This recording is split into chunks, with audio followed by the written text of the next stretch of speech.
मैं डॉक्टर नमिता श्रीवास्तव से आचार्य गृह विज्ञान। बच्चों में आज आपको बताऊंगी बालकों के खेलों की विशेषताएं कि बच्चे जो भी खेल खेलते हैं उनकी भी विशेषताएं होती हैं।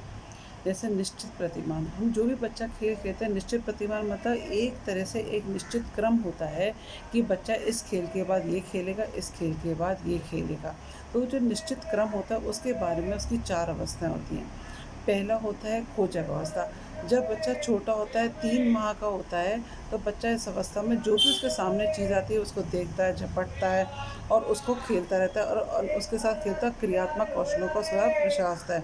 लेकिन कुछ समय बाद वह घिसट कर चलना प्रारंभ करता है, तब वो गेंद आदि के पीछे घिसटने लगता है, चलना प्रारंभ करता है और तब वह अपने खोए खिलौनों को भी ढूंढने लग जाता है। तो इसे हम कहते हैं खोजक अवस्था, जब बच्चा चीज़ों को खोजने लग जाता है। उसके बाद आती है खिलौना अवस्था। अब बच्चा खिलौने से 1 वर्ष की अवस्था में ही बालक को खिलौनों से खेलने का प्रारंभ कर देता है और 8 वर्ष की अवस्था तक बच्चा खिलौनों से खेलने अपनी चरम सीमा पर पहुंच जाता है और लगभग 2 वर्ष की आयु तक बालक ये समझता है कि खिलौना ही मेरा जीवन है।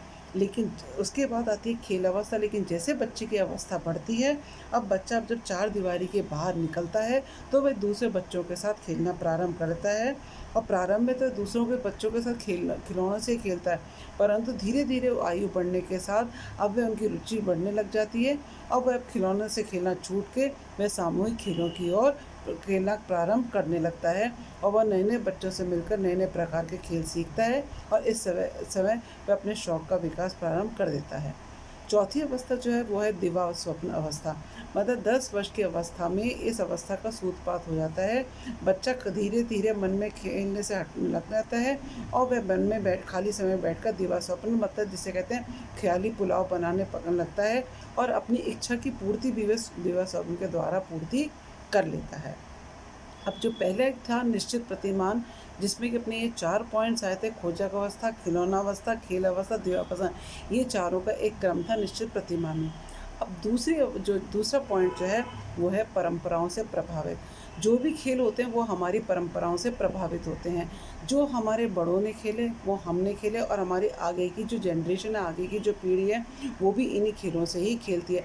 थोड़ा बहुत खेल में हम इधर उधर कर लेते हैं, लेकिन ये नहीं कोई एक अकेला ही बच्चा करता। थोड़े बहुत हम इधर उधर खेलों का समूह में करते, कोई नयापन लाते हैं, लेकिन खेल का स्वरूप तो वो पुराना का पुराना ही रहता है। फिर स्वेच्छा अनुसार खेलना। बच्चा अपनी इच्छा अनुसार खेलता है। कोई भी ये नहीं कि कोई उसको फोर्स करे तो खेल। जब बच्चे की इच्छा होती है, ना कोई निश्चित समय होता है, ना स्थान होता है, ना कोई निश्चित उपकरण होता है। बच्चे को जब इच्छा होती है तब वह खेलना प्रारंभ कर देता है और वह अपनी इच्छा से जहाँ जहाँ चाहे वो तो पेन से खेल लेता है, चाहे वो पेन गंदे पानी में खेल लेता है, चाहे वो मिट्टी से खेल लेता है, चाहे वो बरसात के पानी में खेल लेता है। वो तो जहाँ जहाँ खेलने की इच्छा होती है खेलने लग जाता है। चाहे तो वो बिना वस्त्रों के भी खेलने लग जाता है। नहाने जाने के लिए अपन कपड़े उतारते हैं, बच्चा तब भी खेलने लग जाता है। तो बच्चा अपना स्वेच्छानुसार खेलता है। विकासशील खेल। विकासशील खेलों में क्या है, बालक के खेल आयु के साथ साथ बढ़ते रहते हैं। प्रारंभिक अवस्था में जो बच्चा खिलौनों से खेलता था, जैसे जैसे एज बढ़ती जाती है उसके खेल भी विकसित हो जाते हैं। अब वह चलना कूदना भागना दौड़ना ये सब खेल खेलने लग जाता है। तो जैसे जैसे उम्र बढ़ती है उसके खेलों का भी विकास होता जाता है। आयु वृद्धि के साथ खेल में कमी। पहले बच्चा बहुत खेलता था, लेकिन जैसे आयु वृद्धि होती है खेल में कमी क्यों जाती है, क्योंकि अब बच्चा विद्यालय जाना प्रारंभ कर देता है और उसका बहुत सारा समय जो होता है विद्यालय में ही व्यतीत हो जाता है। फिर वो घर आता है, अपना होमवर्क करता है। ये सब काम के इन सब कारणों से बच्चे में अब जो पूर्व में जो बहुत समय अपना खेलने में बिताता था, अब वह खेलने में इतना समय नहीं बिताता। अब वो कुछ विशेष खेल ही खेलता है जिसमें कि उसकी रुचि होती है। तो इसलिए आयु वृद्धि के साथ खेल में भी अधिक समय नहीं लगाता है। बच्चा नए खेलों के उत्सुक। बच्चे जो होते हैं, छोटे बच्चे तुमने देखा होगा पुराना खिलौना फेंक देते हैं। हमेशा वो नए खेलों के उत्सुक रहते हैं। उनको पुराने खेल और खिलौने पसंद नहीं आते। वो तो हमेशा नई नई चीज़ चाहते हैं। क्यों? क्योंकि उससे एक नया खिलौना खेलने में आनंद की अनुभूति होती है और बालक पुराने खिलौनों को फेंक देता है। खेलों में अनियमितता। बच्चों के जो खेल होते हैं वो नियमितता नहीं होती है। बच्चा के कोई खेल सामग्री नहीं होती है। बच्चे अपनी खिलौनों की अपेक्षा बड़ों की चीज़ों से ज़्यादा खेलना पसंद करता है। हम बच्चों के खिलौने देखें, बड़े की जो चीज़ होती है उसके, तो बच्चों के खेलों में कोई नियमितता नहीं होती है। फिर बच्चे जो खेल खेलते हैं उससे उसके शरीर को खेल से खतरा। बच्चे जो खेल खेलते हैं उससे उसको शरीर को भी खतरा पहुँचने का, जैसे बच्चे साइकिल चलाना, तैरना, जीने पर चढ़ना, पेड़ पे चढ़ना, उतरना, बच्चे को इसमें आनंद की अनुभूति तो बहुत होती है, लेकिन ये खेल भी खतरे से खाली नहीं होते हैं, जिससे कि उसके शरीर को खतरा पहुँच सकता है। उम्र बढ़ने के साथ-साथ शारीरिक क्रिया की कमी हो जाती है। जैसे-जैसे बच्चे प्रारंभिक रूप में तो भागना, दौड़ना, उछलना, कूदना ये सब करते थे, लेकिन अब जैसे-जैसे आयु वृद्धि होती है, उसके खेलने में शारीरिक क्रिया में कमी हो जाती है। अब वो मानसिक योग्यताओं के खेल प्रारंभ करना कर देता है, जैसे कि पढ़ना, रेडियो सुनना, टीवी देखना, संगीत सुनना, खेल देखना, ताश, कैरम, शतरंज। अब वो जो शारीरिक खेल थे उसमें कमी होने के बाद अब वो मानसिक योग्यताओं वाले खेलों की ओर अधिक ध्यान देने लग जाता है। फिर बालकों के खेलों में भिन्नता भी पाई जाती है। बालक के खेल हर तरह से एक नहीं होते, उनके खेल में भी एक दूसरे में भिन्न होते हैं। बालक को भिन्न-भिन्न खेल खेलने के अलावा खेलने के ढंग में भी एक तरह से एक दूसरे से भिन्न होते हैं, और प्रत्येक बालक के जो खेल होते हैं वो एक दूसरे से भिन्न रहते हैं। खेल में अनौपचारिक से औपचारिक परिवर्तन। प्रारंभ में तो बालक अनौपचारिक रूप से खेल खेलता है, जहाँ चाह जैसे चाह वैसे ही खेलने लगता है, स्वाभाविक रूप से खेलता है। ले विश किसी किसी विशेष खिलौने से और इस समय की पाबंदी आदि का ध्यान नहीं देता है।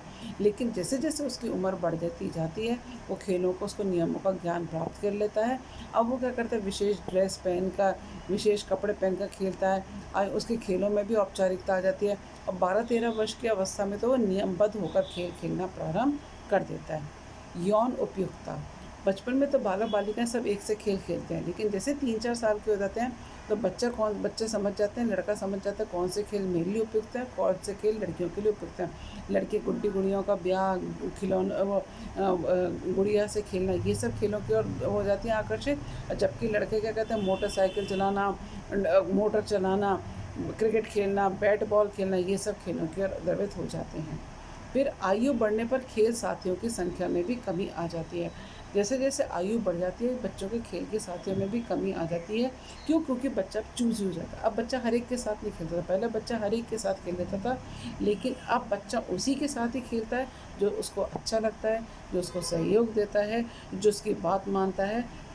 अब बच्चा उन्हीं के साथ ही खेलना पसंद करता है, जो कि उसके साथ बैठता है, रहता पास है, जो भी उसकी रुचियों के अनुरूप होता है, बच्चा उन्हीं के साथ ही खेलता है, जबकि प्रारंभ में हर एक के साथ खेलता था।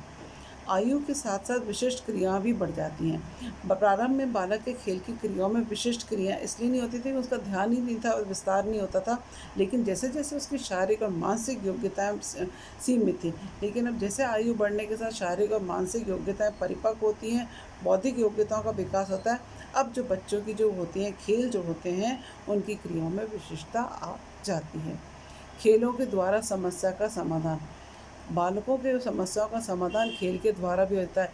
कई बार क्या होता है, कोई भी समस्या होती है तो बालक वह नाटक के द्वारा उन समस्या का हल ढूँढ लेता है और उन समस्याओं का समाधान कर लेते हैं। और उस प्रकार से बच्चों के खेलों की ये विशेषताएँ हैं, जो कि 15 पॉइंट हैं, जो कि अपन ने आज करे हैं। तो इन 15 पॉइंट्स में है बच्चों के खेलों की विशेषताएँ।